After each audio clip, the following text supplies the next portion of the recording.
오늘은 그 이슬람 이야기를 잠시 하고 그러면 이제 중세 페르람 이야기를 하려고 합니다. 이슬람 이야기는 그 우리가 지난 학기에 우리 그리스도교를 하면서 이슬람에 대해서 같이 또 몇 시간 동안 공부한 게 있어가지고 상세한 이야기는 혹시 그때 지난 학기 때 우리 참고해 하시면 되고, 오늘은 그리스도교의 책에 나온 내용 433페이지부터 442페이지까지 이야기만 오늘 하도록 하겠습니다.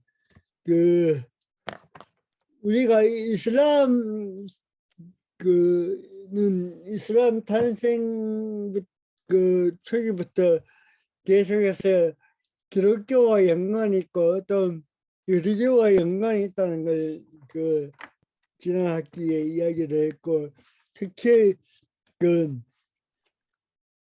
이슬람 무하마드가 이제 이슬람이라는 이 교리를 만들고 또 교파를 교단을 형성할 때 그 가운데서 어떤 이 이슬람 이런 종교를 조직화했던 인물 가운데 한 사람이 기독교인이었습니다. 그러니까 어떻게 보면 이슬람이라는 이 종교는 기독교와 또 전혀 관계없는 그런 종교가 아니고 어떻게 보면 밀접한 관계 속에는 종교고, 다른 점이 있다면 다음은 한스 킹도 이야기를 하고 있는데, 이제 이슬람은 철저히 유일신 종교죠. 그래서 이슬람이 기독교를 받아들이지 못하는 이유 가운데 하나가 바로 삼일체라는 교리 때문에. 그러니까 이슬람에서도 이 예수님을 인정하긴 하는데 뭐로 인정하냐면 무하마드와 같이 한 예언자로 인정하는 거죠. 예수님을 뭐 인정하게 하는데 예언자로 무하마드와 같이 예언자로 인정하지만 신으로 그렇게 인정하지 않죠. 그렇기 때문에 그런 점에서 이제 어떻게 보면 이슬람이 기독교를 받아들이지 못하고, 또 하나는 유대교와 또 이슬람은 어떻게 보면은 유일신론적인 그런 입장에서는 어떻게 보면 같은 또 구조를 가지고 있다, 그렇게 이야기를 할 수 있겠습니다. 오늘 먼저 지도를 한번 보시면, 이제 지난주에 우리가 이제 게르만 민족의 대이동을 통해서 이제 교회가 게르만의 프랑크 왕국이 이제 성립되고, 이제 가톨릭이 어떻게 이제 변화 발전됐는가, 이 민족의 대이동에 있어서. 그래서 그 민족의 대이동에 있어서 가장 프랑크 왕국을 세우고 또 가톨릭 교회가 발전하고 또 선교에 지대한 영향을 미쳤던 사람들이 바로 성직자들이었고, 또 그 성직자들에 의해서 문화가 전달되었고, 또 그 당시에 지식인의 계급은 바로 이 성직자들이었다고 그렇게 지난주에 이야기를 했습니다. 그래서 이제 중세 패러다임의 중요한 요소가 하나는 그 민족의 이동이고, 또 하나는 이제 이슬람이 그 탄생이고, 이슬람이 이제 그 세대를 트면서 오늘 이 지도에도 보시다시피 거의 그 무하마드가 그 이슬람이라는 그 종교를 만들고, 또 얼마 되지 않아서 거의 지중해 그 서쪽 지역과 동쪽 지역 그리고 아프리카 지역 전체를 이제 이슬람의 그 세력화가 되는 그런 이제 영상을 우리가 이 지도를 통해서 볼 수가 있습니다. 그 보시면은 밑에 있는 이 그 아프리카 지역, 이집트 그리고 아프리카 지역 또 그렇고, 여기에 그리고 이쪽에 그 동아시아 지역 이죠. 동아시아 지역, 아프리카 지역, 그리고 쪽에 그 동쪽에 동유럽 지역, 이쪽으로 여기 이 지역으로 이제 그 이슬람 세력이 계속해서 이제 확장되는 걸 우리가 이 지도를 통해서 볼 수 있습니다. 그러니까 이슬람 이전에는 기독교가 모든 이 지중해권에 영향을 미치고 있었다면, 이제 이그 이슬람 그 종교에 의해서 그 거의 지중해 지역 전 주주의 그 지역의 대부분은 이제 이슬람이 그 세력을 차지하게 되고, 이제 그래서 그렇게 결국 이제 그 밀려나게 되냐면은 그 서유럽 쪽과 북유럽 쪽으로 이렇게 그 기독교 세력이 이제 그쪽 지역으로 이제 이슬람 세력에 그 밀려가지고 이렇게 그 기독교 지역이 그렇게 형성되는 것을 볼 수 있습니다. 여기에 보시면 콘스탄티노플 이거 이 동쪽 지역, 그러니까 동방교회 이 지역도 결국에는 이제 이슬람 지역이 되고, 특히 저 콘스탄티노플은 그 십자군 전쟁, 제가 알기로는 십자군 전쟁 때 이제 그 콘스탄티노플이 이제 이슬람 세력을 넘어갈 수 있는 그런 기회를 그 십자군이 그 제공하게 되는 그런 역사가 있게 됩니다. 어쨌든 그래서 이제 그 중세 패러다임의 교회는 어떤 지역을 중심으로 하는가 하면 바로 북유럽 지역을 중심으로, 특히 프랑스 그리고 독일 지역으로 독일 중심으로 해서 일어나는 그 기독교를 이제 어떻게 보면 중세 패러다임의 특징, 그 지역적 특징으로 볼 수 있고, 또 거기에서 이제 일어나는 어떤 기독교 문화를 이제 중세 그리스도교 문화라고 그렇게 이제 한스킹은 보게 되는 겁니다. 그러니까 이렇게 이 지역이 중심이 된 이유는 바로 지난주에 이야기했던 것처럼 민족의 대이동을 통해서 게르만 민족이 이 동유럽 지역에 그 서유럽 지역에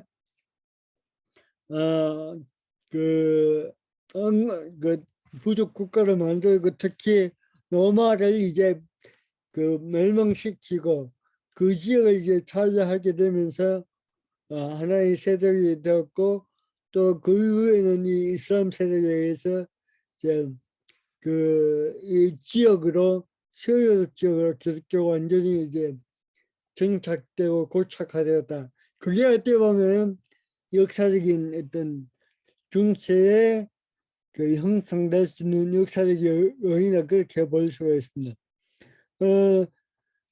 여기 보시면 제가 방금 했던 그 이야기입니다. 정복 전쟁 이 두 번째 그 크게 이제 그 전쟁이 두 번 일어나는데 이 두 번의 전쟁을 통해서 거의 모든 지역이 아까 전에 봤다시피 모든 지역이 이제 이슬람 세력화에 놓이게 되는데 그래서 오직 그 지중해 북쪽 지역만 그 남겨놓고 나머지 대부분 지역은 이제 이슬람 세력화에 들어가게 되는 겁니다. 그리고 이 북쪽 지역이 이렇게 유지될 수 있는 것은 바로 이슬람 세력을 막아냈던 프랑크 왕국이 이제 있었기 때문에 그 북쪽 지역으로 침투해 오는 이슬람 세력을 막아낼 수가 있습니다. 중요한 건 이런 전쟁으로 모든 그 지중해 지역이 그 이슬람화가 되면서 이제 어떻게 보면 그 이스라엘 지역까지도 그 이슬람의 손아귀에 들어감으로써 기독교의 어떤 탄생지를 잃어보게 되게 되는 그런 이제 사건이 일어나게 되는 거죠. 그래서 보시면 여기에 보시면 그럼에도 불구하고 이제 단순히 이름만 남기려는 그런 기독교 세력으로 약화되는 것을 우리가 볼 수 있습니다. 그리고 이 정복 전쟁을 통해서 이제 이슬람은 종교 전쟁이 아니고 이 지역을 이제 그 정복해가지고 이슬람 종교로 개종을 그 강요하기보다는 이들이 그 선 정책이 뭐냐면은 그 인도세를 보관하는 정책을 서결합니다. 그러니까 세금을 그 이슬람 그 종교를 가지지 않는 그 피정복민에게 인도세라는 이 세금을 그 부과함으로써 그 세금의 차등을 줌으로써 이제 그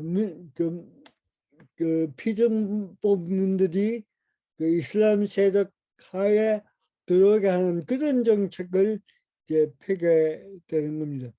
이렇게 그 이슬람 세력이 이렇게 확장되는 동안 이제 기독교는 어떤 상황에 놓여 있었는가를 이제 한석형은 이렇게 그 436페이지부터 437페이지까지 이렇게 그 이슬람 세력을 막아내지 못한 이유, 그 기중에 거의 전 지역을 이슬람이 세력화하는데 있어서 기독교가 그런 세력화에 대응하지 못했던 이유를 이제 가장 기본적인 이유가 뭐냐면 교회의 분열로 꼽고 있습니다. 이 교회의 분열은 우리가 계속해서 이야기했던 겁니다. 동방교회와 서방교회의 그 분열. 그 동방교회와 서방교회의 분열은 어떻게 보면 교리적 분열이죠. 교리 때문에 교리가 가장 그 분열의 기본적인 요인이었고 또 하나의 요인은 이 교리적인 요인과 더불어 이제 어떤 지역의 그 주교가 그 지배권을 가지게 되니까 권력을 가지게 되니까 다시 말해서 교황이 나는 그 교황 제도가 이제 또 하나의 동방교회와 서방교회를 분열시키는데 하나의 큰 요인이 되는 거죠. 그러니까 기독교 내에서는 교리를 통해서 이제 동서교회가 분열되고 또 하나는 교황이라는 이 제도 를 통해서 이제 동서교회가 분열됨에 따라서 이제 이그 어려 그러니까 협력된 어떤 체계를 가지지 못하고 그 힘의 분산, 힘의 분열로 인해서 이제 그 이슬람 세력을 막아내지 못하는 그런 상황이 되는 겁니다. 그래서 그 한석형은 이렇게 이야기합니다. 동남아와 서도마 모두 특히 북아프리카 교회에 대한 교회상의 종주권을 장악하는 욕심과 편협함이 지나쳤던 것이다. 결국은 기독교는 이 분열의 가장 기본적인 요인은 뭐냐? 욕심이었다. 는 거요. 그 지배를 하려는 그 욕심 때문에 결국 그 분열이 일어났고, 분열 때문에 이제 이슬람 세력을 막아내지 못했다는 거죠. 그래서 이렇게 이렇게 되는 그 이유, 또 하나의 이유는 뭐냐면은 우리가 계속 이야기했던 나침적인 특징이 또 하나의 이런 어떤 그 이런 요인들을 만들어내는데, 특히 교리를 만들어내는데 이런 라틴적인 특성이 추롱을 했다, 이렇게 볼 수가 있습니다.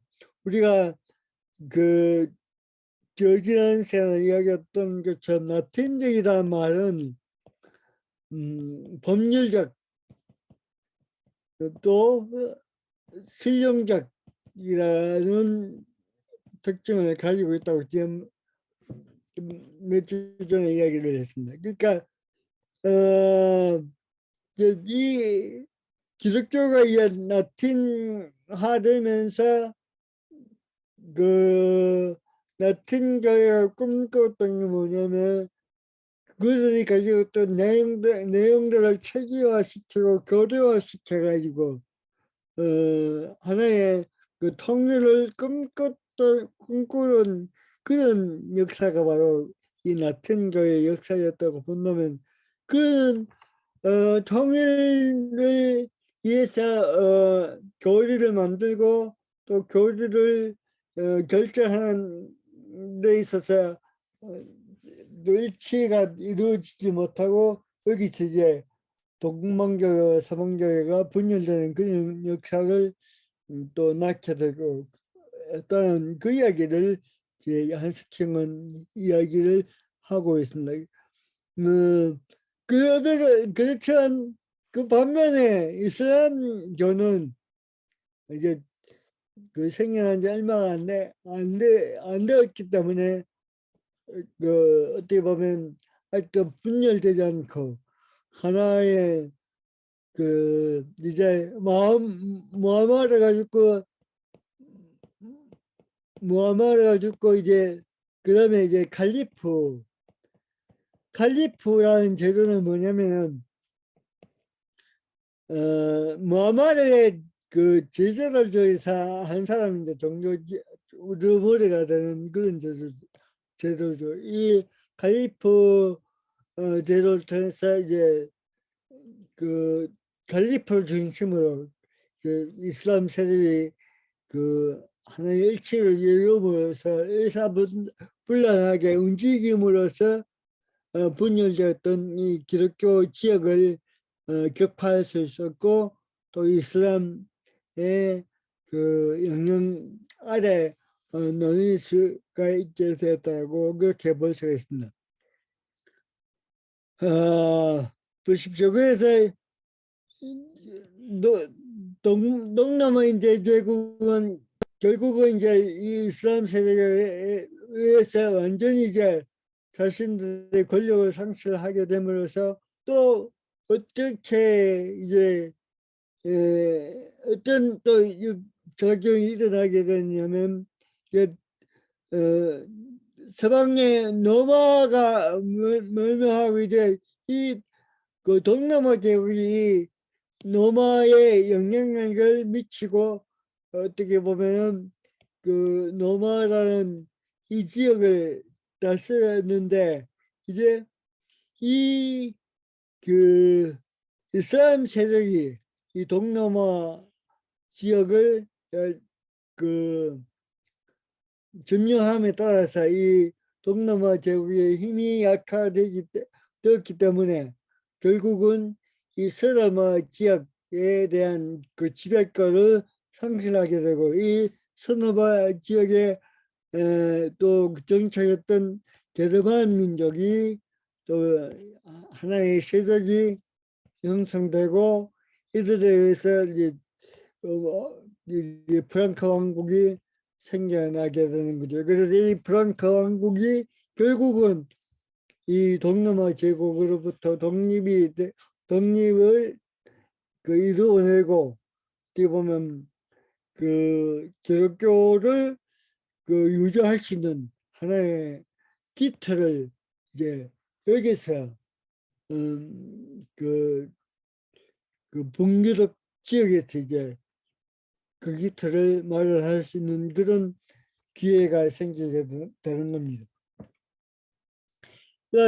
그래서 이제 이런 지중해를 인접하고 있는 국가들의 분열은 결국 교회의 분열이고 교회의 분열이다, 그렇게 볼 수가 있습니다.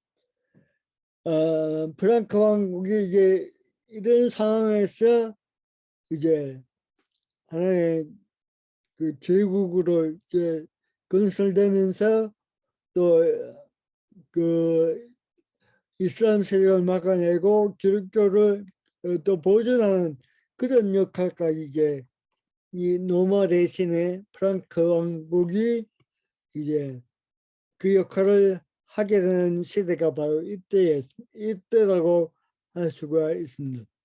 그래서 이제 북중 유럽으로 모든 중심이 이동되었습니다. 아까 전에 그 처음에 이야기했던 것처럼 이 지역이 바로 이제 기독교 지역, 기독교 중심, 문화의 중심이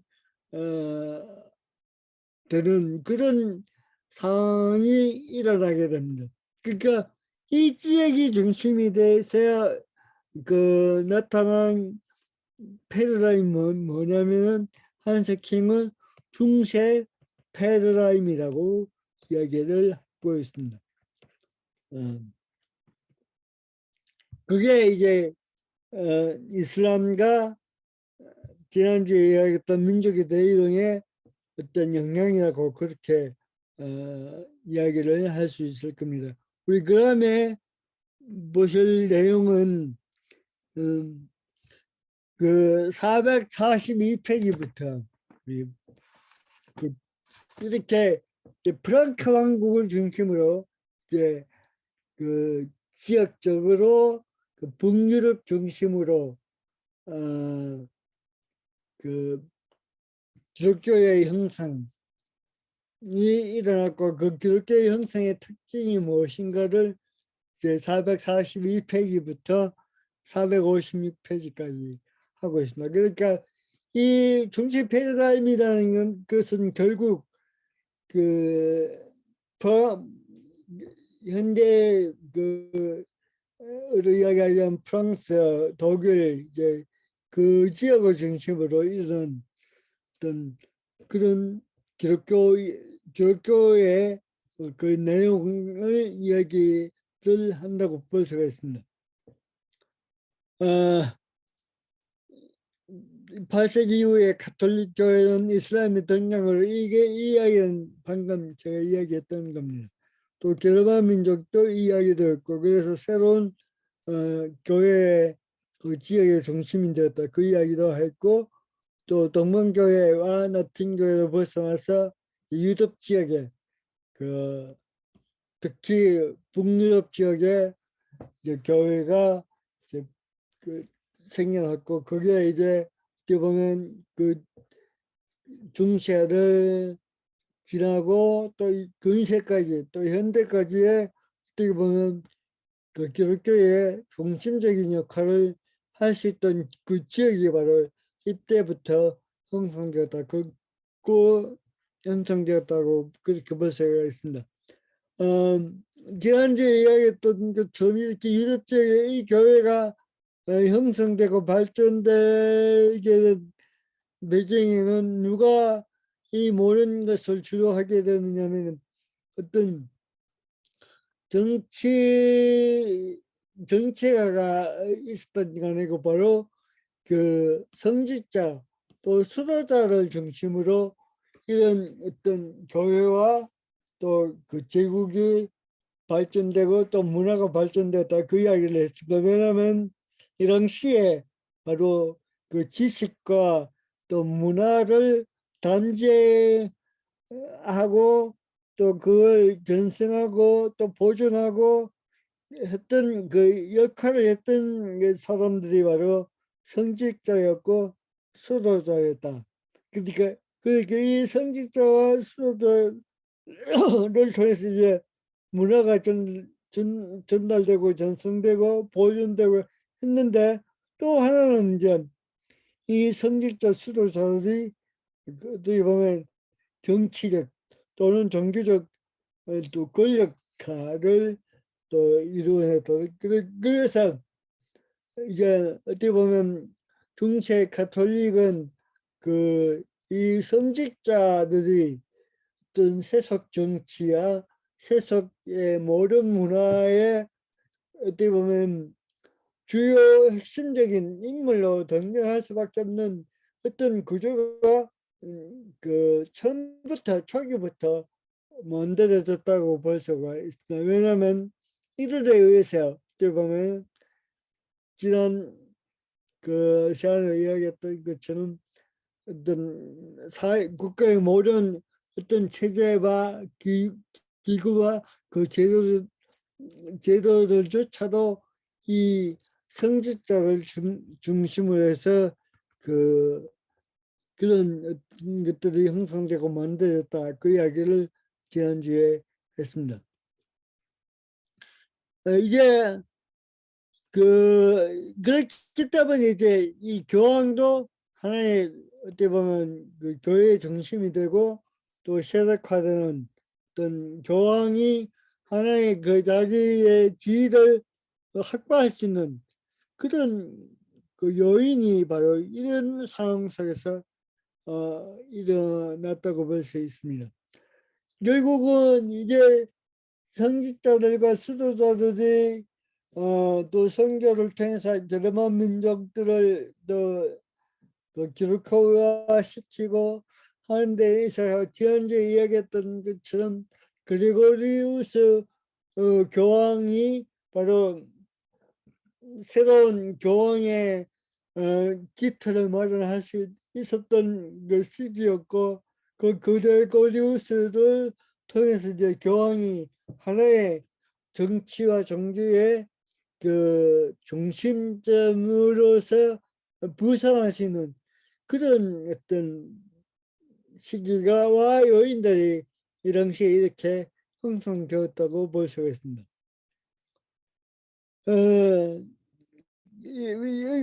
거기에 그런 애 가운데서 한 사람이 바로 이 보니파티우스라는 이 수로자가 바로 또 하나의 역할을 했다는 거죠. 독일 교회 또 성직자들의 그 독신주의.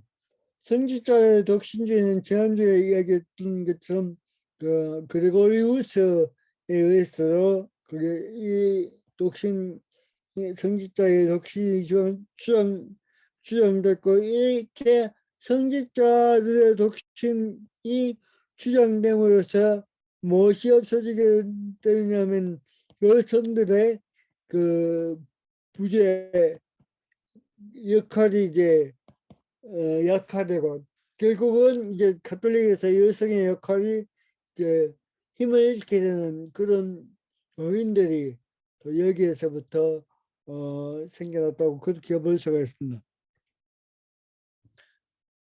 이렇게 이제 교회가 또 성직자가 중심이 되면서 자연적으로 이제 그 교황의 지위가 이제 상승하는 그런 그 기회가 이때 찾아오게 되는 거죠. 그래서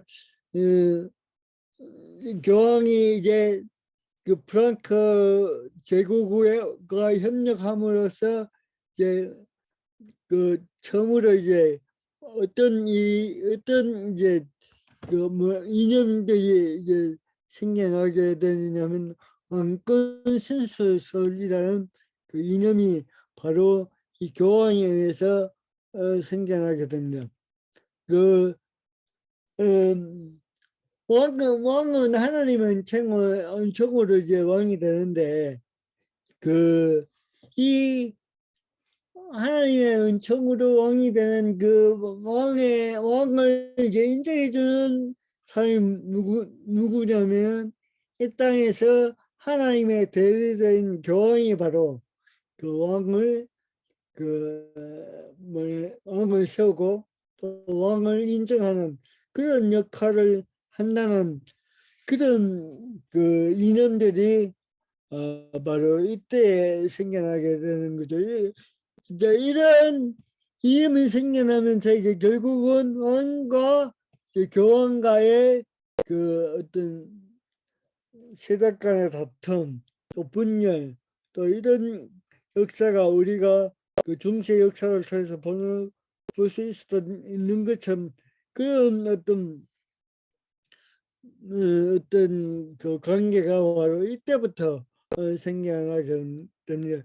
계속해서 여기 보시면 그 왕과 그 교황과의 관계가 어떻게 이제 만들어지고 형성되는가를 지금 이야기를 하고 있습니다. 피핀의 중요는 뭐냐면은 그 피핀이 이제 프랑크 왕국의 이제 그 왕이었는데 이 피핀이 그 전쟁을 일으켜서 정복한당을 누구에게 그 주게 되냐면 이 교황에게 주게 되는 겁니다. 이렇게 교황에게 왕이 자기가 정복한 지역을 주게 되는 그 근거는 어디에 있느냐면은 바로 그, 그 교황의 지위를 그 유지하기 위해서 만들었던 여러 가지 위조문서, 변조문서 가운데 하나였던 콘스탄티누스 정료가 정료라는 그 문서에 근거해서 이제 이 비피인의 정료가 또다시 일어나게 되는 거죠. 이렇게 해서 그 교황과 이제 그 황제가 이제 프랑크 왕국의 황제가 그 협력함으로써 또 어떤 이제 또 정치적인 일이 일어나게 되냐면 아직도 건재했던 그 비잔틴 제국, 다시 말해서 동로마 제국의 어떤 정치적 요구를 완전히 거부할 수 있게 되고 또 하나는 이제 완전히 이제 그 동盟교회와 그 분열을 그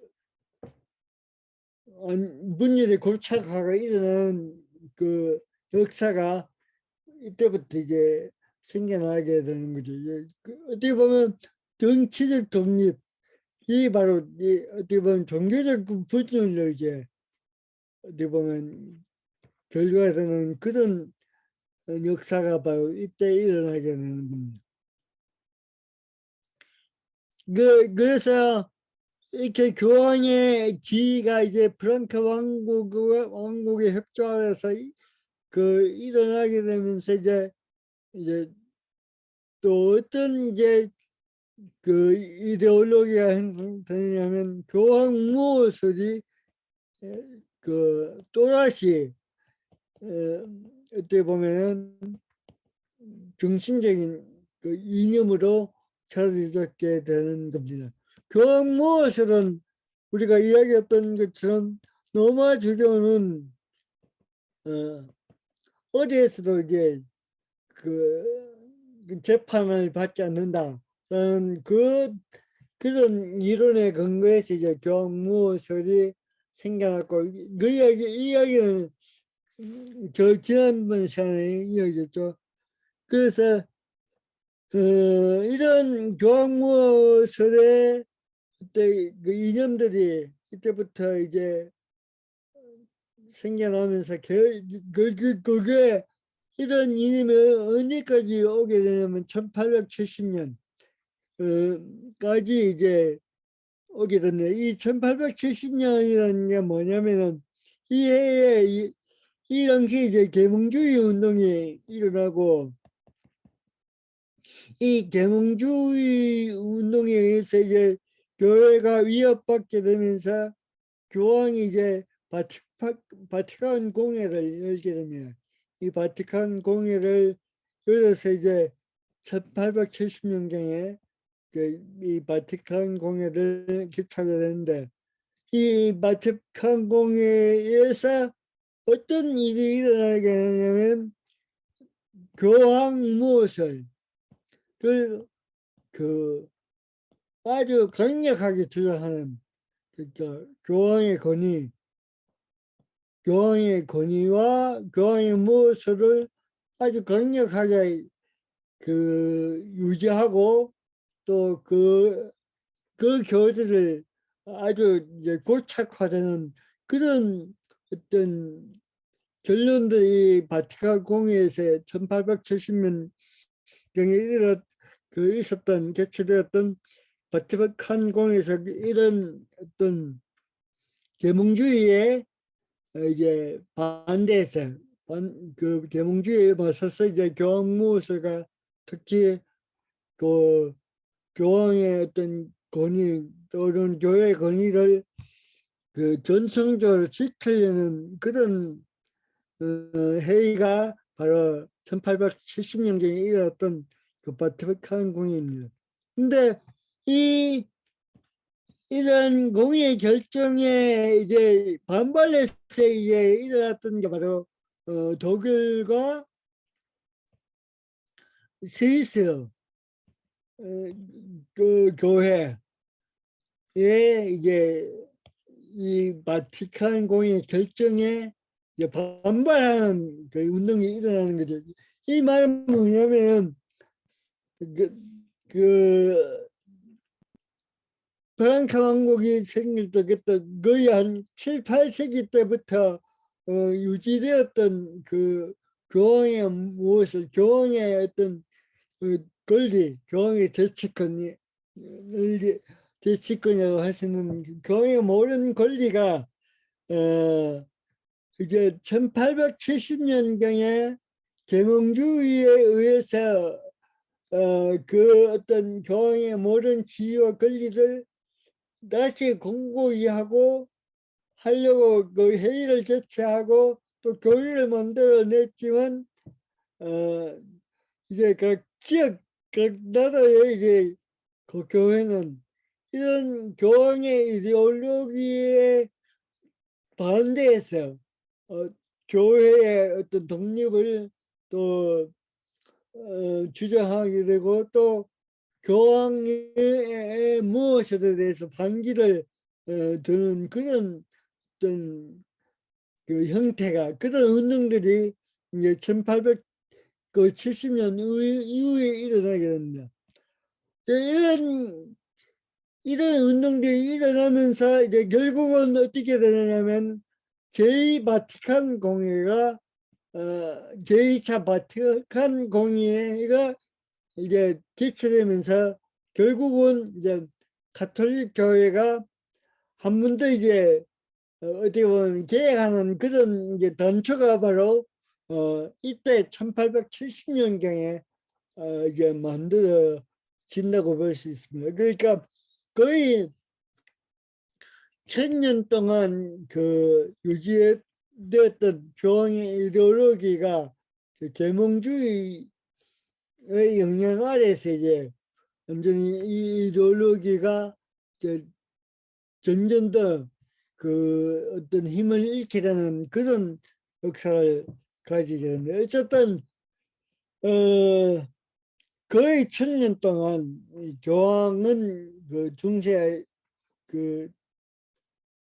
중세 시대에 또 그 교회 그 가톨릭이 지배하던 그 지역의 그 국가들에 있어서 하나의 그 왕과 또 교황과의 그런 관계가 계속해서 그 알력들이 이런 역사가 계속되는 것을 우리가 또 볼 수가 있는 거죠.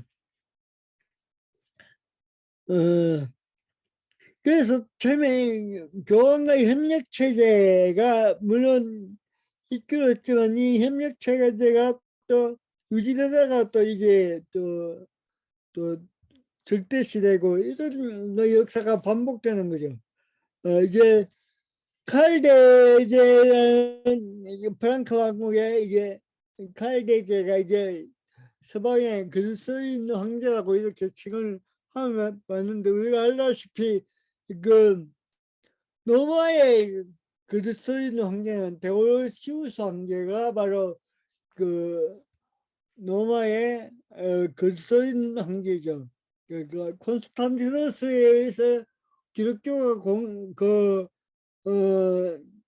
공인되었지만 그 기독교가 국교로서 이제 만들어지고 또 모든 그 정치와 또 종교의 중심으로서 기독교를 하나의 정신점으로서 그 고착화시켰던 왕이 바로 로마의 글쓰인 황제라고 할 수 있는 데오도시우스에 의해서 우리가 그렇게 형성되었다는 것을 우리가 그, 그 로마 제국 처음 할 때 이야기를 했습니다.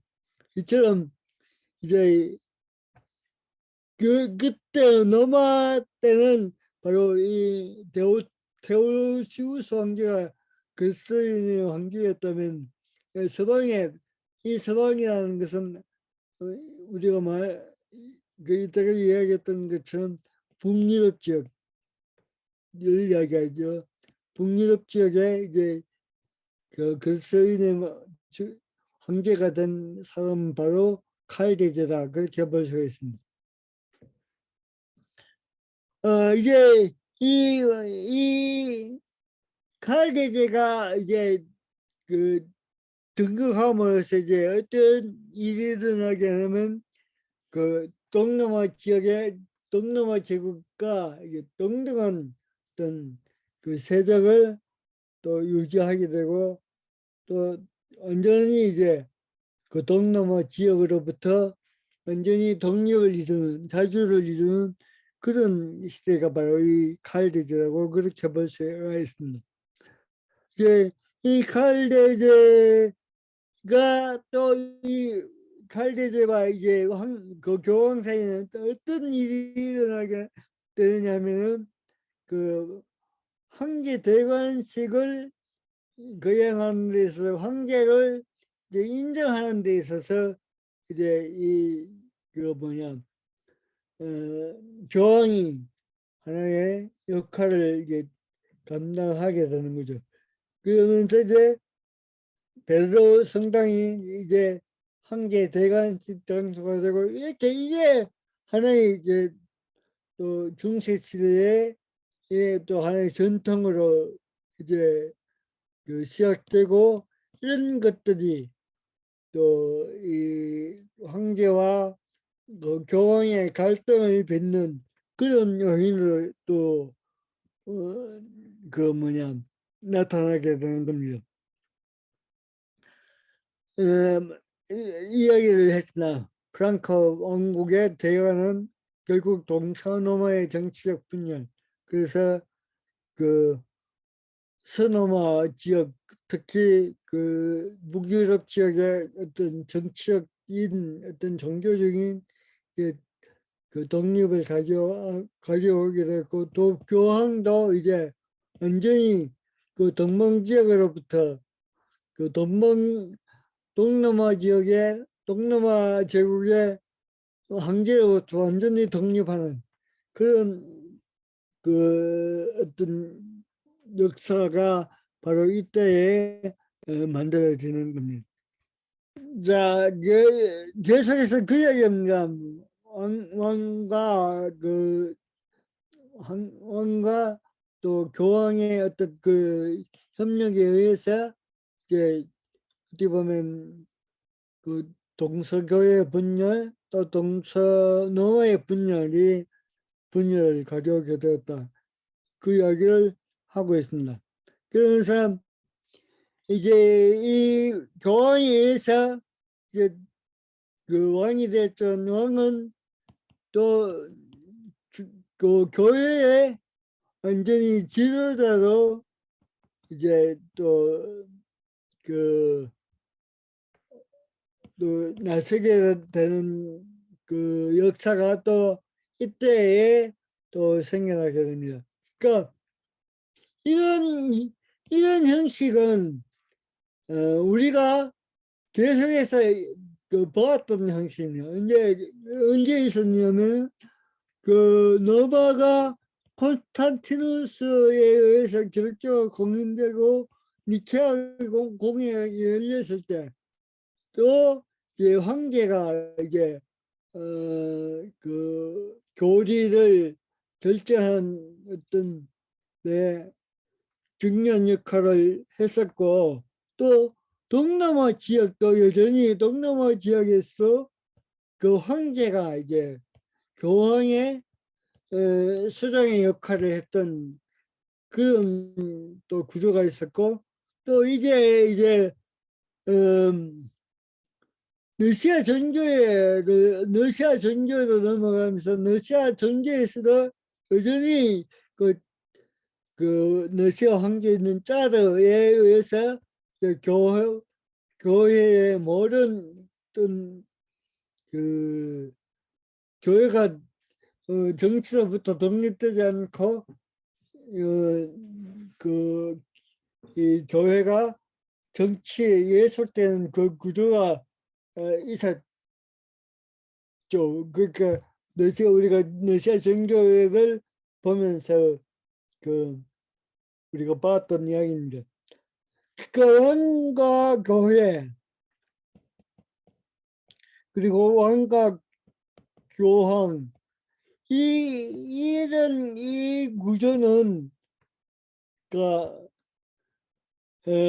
어디 보면 그 종교개혁이 일어나기 전까지는 그 중세 유럽 그리고 로마로부터 시작된 중세까지의 모든 역사 속에서 그리고 여러 지역에서 있었던 그런 구조였고 이 구조를 통해서 어떻게 보면 그 중세 역사가 진행되었다 그렇게 볼 수가 있습니다. 이게 그 게르만 민족과 황제 그 교황의 이야기만 아니고 노마와 또 그 교회의 구조였고 또 여전히 동남아 지역도 여전히 이런 구조 속에 있다. 그래서 어떻게 보면 기독교와 종교와 정치가 여전히 분리되지 않은 그 역사가 바로 중세 또 여전히 그 종교와 정치는 분리되지 않고 그 어떤 세력의 다툼이 계속해서 진행됐던 역사가 바로 그 중세 역사였다고 그렇게 볼 수가 있고 그게 한 지역에서는 그렇던 게 아니고 어떻게 보면 그 동서 지역에서 공통적으로 일어났던 그런 어떤 체제였다고 볼 수가 있습니다. 이제 이 칼데제에서 칼데제가 결국은 이제 교리의 문제 또 교회의 문제까지 간섭하게 되면서 이제 이 칼데제에서 어떤 이제 교회 개혁이 일어나게 되냐면은 그 나티나 성경이 이제 수정되고 또 보완되는 그런 그 일들이 그 칼데제에 의해서 일어나게 되고 이제 그 주교들에 대한 어떤 그 지배, 그리고 교회에 대한 지배, 그리고 그 여러 가지 그 종교적 제도에 대한 지배가 바로 황제에 의해서 일어났다는 것을 여기서 볼 수가 있습니다. 그리고 이제 특히 중요한 것은 이제 그 11조가 때부터 강요가 되었다고 합니다. 그러니까 성직자들, 주교들에 의해서 이제 그 생계 보장을 위한 11조가 이때부터 이제 강요되게 되는데, 결국은 그 이런 제도를 통해서 이제 그 교회와 그 또 일반 민중과의 그 관계가, 새로운 어떤 관계가 형성되는 그런 또 요인이 되기로 합니다. 또 하나는 이제 로마의 전례를 시험함으로써 프랑크 왕국의 교회 통일성을 추구하겠다. 그러니까 그 교회 연례의 형식을 이제 어떻게 보면 로마 걸 가지고 와서 이제 완전히 이제 프랑크 왕국의 정착과 서춘 그 한계가 바로 이 칼대적이었습니다. 이제 어떤 이제 그 로마 전례는 어떤 내용을 가지고 있었는가를 451페이지에서 452페이지에서 이야기하고 있는데, 그 예배가 이제 기독교가 공인되면서 이제 바실리카 예배가 되었다. 바실리카는 뭐냐면 넓은 하라고 넓은 공회랑을 이야기하는데, 결국은 그 공인된 로마에 의해서 공인된 건물에서 이제 이 예배가 진행되었다는 거죠. 이제 그 박해가 끝나고 313년 이후에는 이제, 그리고 아까 전에 이야기했던 것처럼 도시우스 황제에 의해서는 이제 모든 그 이방 종교들은 이제 완전히 그 노마 지역에서 그 발을 몸부치하고 말을 몸부치게 했을 뿐만 아니라 그들이 가지고 있던 모든 재산과 건물을 이제 몰수해가지고 그런 어떤 자문들을 이제 교회로 이제 환원하는 그런 정책을 펼쳤던 황제가 이 테오도시우스 황제였습니다. 그렇게 되면서 이제 아까 이야기했던 것처럼 정체적인 어떤 그 힘을 교회가 가지게 되고, 또 어떤 그 뭐냐면 이제 지배를 받던 교회가 이제 지배하는 교회로, 이 이야기는 아마 한석경이 앞에서 이야기했던 내용, 지배하는 교회가 되었다.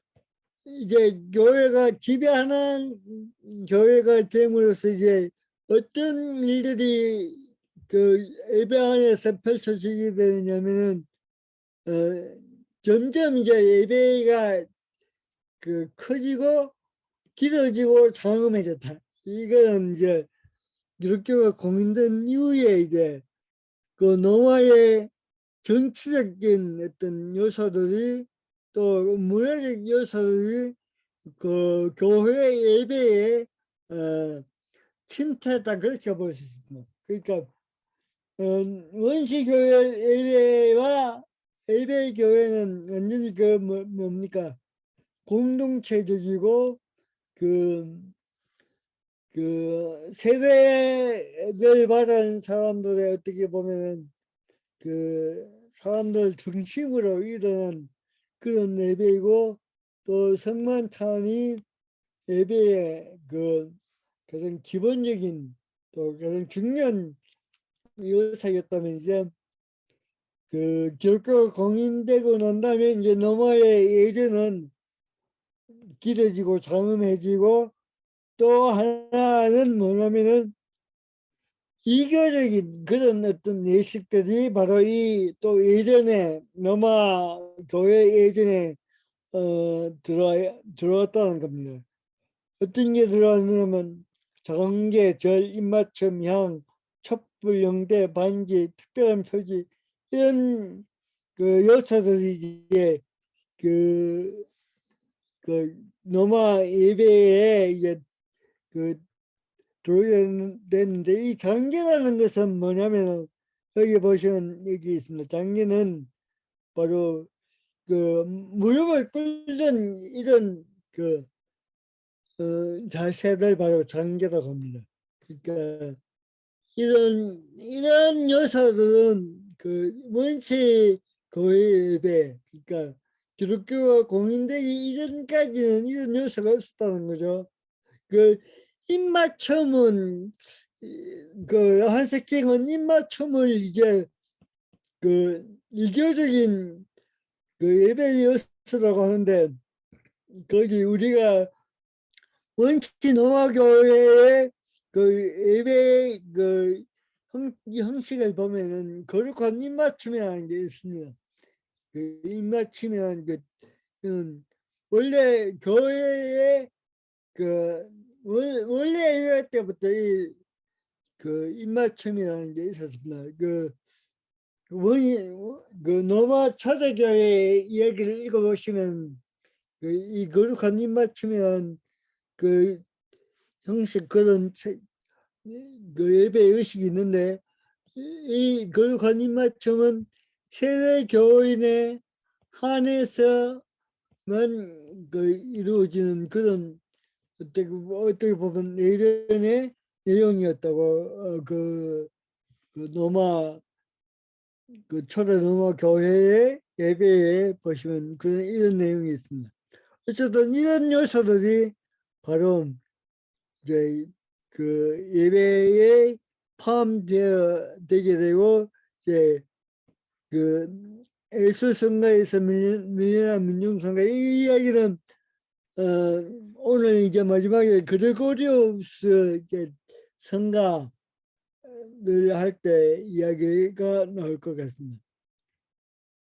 그 250년경부터 라틴어로 이제 모든 예배가 집전이 이루어진다고 지게 되면서 이제 지난주에 이야기했죠. 그 예배를 집전하는 이제 그 사제들이 이 라틴어에 대해서 해박한 지식을 라틴어를 옳게 구사하지 못하니까 이제 어떤 현상이 일어나게 되냐면 집중적으로 외우는 그런 어떤 그 형태를 띠게 되는 그런 또 일이 일어났다고 지난주에 이야기했습니다. 이제 라틴어로 진짜 그 예배가 진행되면서 또 하나 이제 문제점이 뭐 뒤에서 이야기를 하셨지만은 그 민중과 그러니까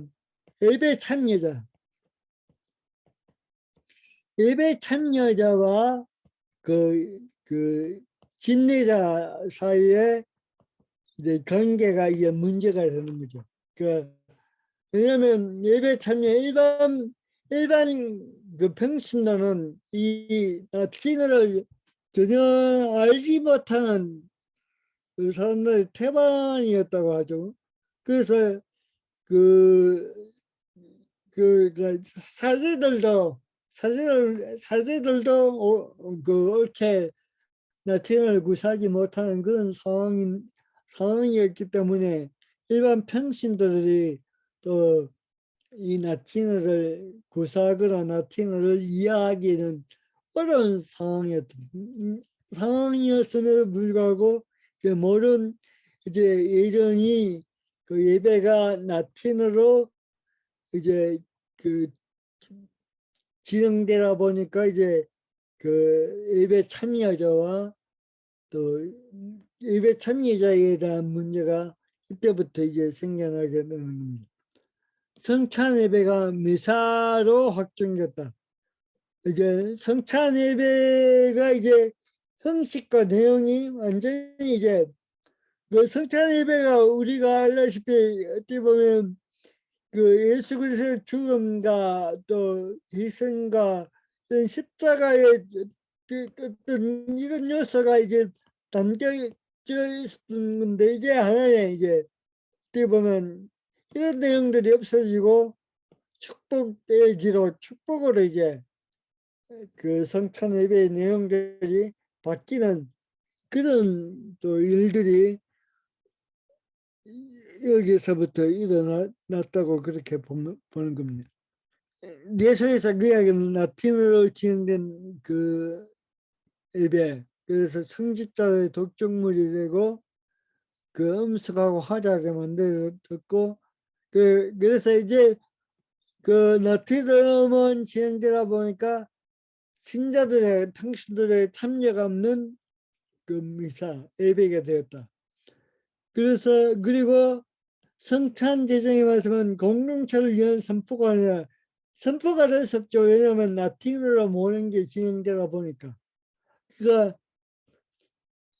이제 그 말씀의 선포가 아니고 어떻게 보면 빵과 포도주를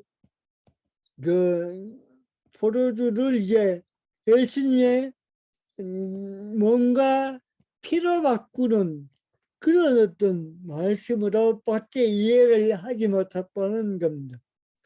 그래서 예전이 거룩한 영역이 되어갔다. 결국은 뭐냐면 그 신자들이 예배에 참여하지 못하게 됨으로써 이제 그 예배는 하나의 드라마가 되고 그 예배에 온 예배 교회에 온 신도는 그러니까 이 예배를 구경하는 구경꾼이 되는 그런 그 어떻게 보면 예전이 바로 이때부터 이제 일어났다 그 생겨나게 됐다는 거죠. 그러니까 이렇게 된 이유는 뭐냐면 근본적인 이유는 바로 라틴어로 모든 예정들이 진행되고 또 그게 하나의 통일된 의식으로 또 통일된 어떤 그런 그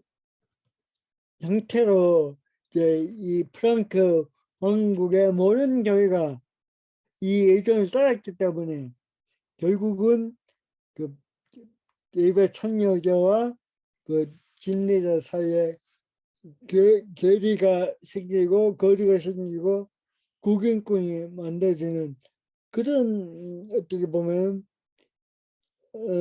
교회의 어떤 내용들이 그 이때부터 중세를 지배하게 되었다. 그 이야기를 지금 네. 그 한석형은 이야기하고 있습니다. 벌써 또 시간이 지났습니다.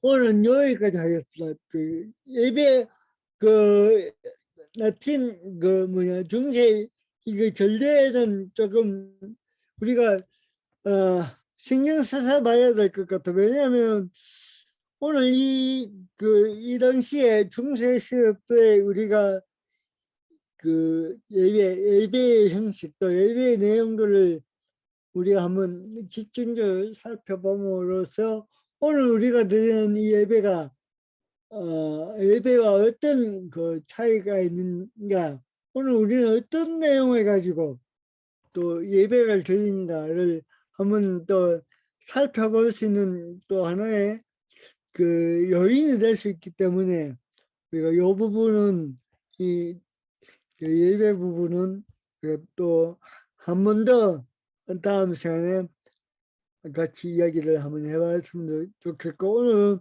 여기까지만 하겠습니다. 예, 오늘 이야기는 여기까지 하겠습니다.